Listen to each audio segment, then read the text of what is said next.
मुख्यमंत्री नीतीश कुमार द्वारा बिहार में किए गए शराबबंदी पर एक बार फिर हिंदुस्तानी आवाम मोर्चा के संरक्षक जीतन राम मांझी ने उठाए सवाल। कहा, नीतीश कुमार को एक बार बिहार में शराबबंदी कानून पर विचार करना चाहिए। जीतन राम मांझी ने बिहार में किए गए शराबबंदी कानून पर सवाल उठाते हुए कहा कि मुख्यमंत्री नीतीश कुमार को एक बार इस कानून पर विचार करना चाहिए और गुजरात के तर्ज पर बिहार में शराबबंदी कानून लानी चाहिए। शराब नीति को नीतीश कुमार जी आप थोड़ा समीक्षा कीजिए। हम तो यही कहते हैं कि ये शराब नीति नहीं चलना चाहिए, गलत है ये नीति। और अगर इस तरह का बंदी उत्तर प्रदेश में, राजस्थान में, झारखंड में, जहां महात्मा गांधी थे, गुजरात में नहीं है पाबंदी, उस मॉडल को आप अपनाइए ना, उसी के तरह यहाँ कीजिए। सरकार को आमदनी भी होगी और जो पीना चाहते हैं वो पिएंगे भी हिसाब से। वहीं शराबबंदी कानून खत्म करने पर भी जीतन राम मांझी ने दिया बड़ा बयान। कहा, अगर हम लोग बिहार में 20 सीटें भी जीतते हैं तो बिहार में शराबबंदी कानून खत्म कर देंगे। अगर नहीं करते हैं तो भाइयों बंधुओं, आपसे हम प्रार्थना करना चाहते हैं, हम लोग जितना सीट से लड़े, कहीं भी रहिए आप लोग, हमारे पार्टी के लोगों को जिताइए।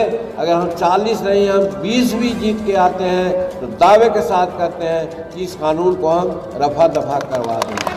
ये हम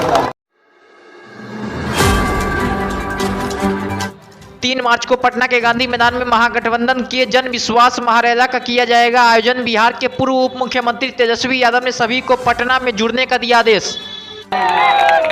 इसलिए आप सब लोग आशीर्वाद दीजिए और पटना बुलाएंगे तो आइएगा ना। अरे हाथ उठा के बोले पटना। 3 तारीख को गांधी मैदान पटना में महागठबंधन का जन विश्वास महारैली होने जा रहा है। सब लोग पटना आइए। रोहतास में जन विश्वास यात्रा के दौरान मंच से खूब गरजे तेजस्वी यादव। कहा, मुझे कोई लालच नहीं, हम तो 2 मुख्यमंत्री का बेटा है, हमें तो आप लोगों की चिंता है। रवा लोग के साथ चाहिए, हम रवा लोग के बेटा भाई बने, हमारा अपने लिए कुछ होना चाहिए। हम तो 2 मुख्यमंत्री के बेटा है, अब 2 बार खुद उप मुख्यमंत्री हो चुके, 2 बार नेता विरोधी दल। हम तो चाहते हैं कि बिहार आगे बढ़े, आप लोगों की तरक्की हो, बिहार में निवेश आए। भोजपुर जिले में पहुंचे वीआईपी पार्टी के प्रमुख मुकेश सहनी मंच से खूब गरजे लालू यादव और तेजस्वी यादव की जमकर तारीफ। साथियों, आज देखिए हमारे लालू प्रसाद यादव जी ने संघर्ष किया, लड़ाई लड़ा, मेहनत किया। आज लालू जी राजनीति से दूर है, आज उसका बेटा को डायरेक्ट डिप्टी सीएम बन गया। उनको मेहनत करना पड़ा, नहीं करना पड़ा, क्योंकि उनके पिताजी ने मेहनत किया, इसलिए उनको बड़े बड़े पार्टी मिल गया और आज डिप्टी सीएम बन गया। मुकेश सहनी ने बिहार में जाति आधारित गणना का जिक्र करते हुए कहा कि 2-3% वाले बिहार का मुख्यमंत्री बन सकता है तो निषाद समाज का 10% वाला बिहार का मुख्यमंत्री क्यों नहीं बन सकता है। हम लोगों को संघर्ष करना पड़ेगा। आज 2% वाला, 3% वाला बिहार का मुख्यमंत्री बन जाता है, आज आपके पास 10% है, तो आप क्यों नहीं मुख्यमंत्री बन सकते? क्यों निषाद का बेटा मुख्यमंत्री नहीं बनेगा?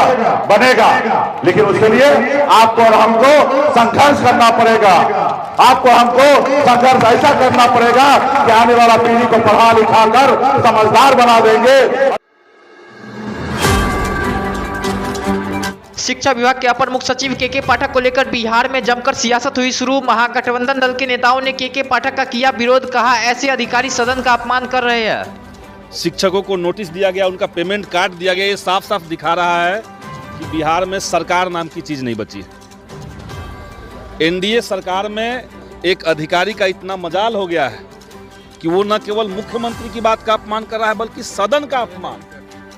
समूचे सदन के अंदर जब ये बात हुई और सदन में जब मुख्यमंत्री कोई बात कहते हैं तो वो सदन की बात हो जाती है, सदन की संपत्ति होती है और सदन से बिहार के लोकतंत्र जुड़ा हुआ है। तो सारे लोगों का अपमान शिक्षा विभाग के एक अधिकारी कर रहे हैं। जदयू विधायक गोपाल मंडल ने भागलपुर लोकसभा सीट से चुनाव लड़ने का किया ऐलान। कहा, भागलपुर से लड़ेंगे चुनाव, टिकट हमारे पॉकेट में है। हम लड़ेंगे। कहाँ से? भागलपुर से। सीट मिलेगा? सीटवा टिकटवा मेरे पॉकेटे में है। बीजेपी कह रही है कि शहनवाज हुसैन को आगे लाएंगे। कोई नहीं, शहनवाज बहुत जिता दिए उसको।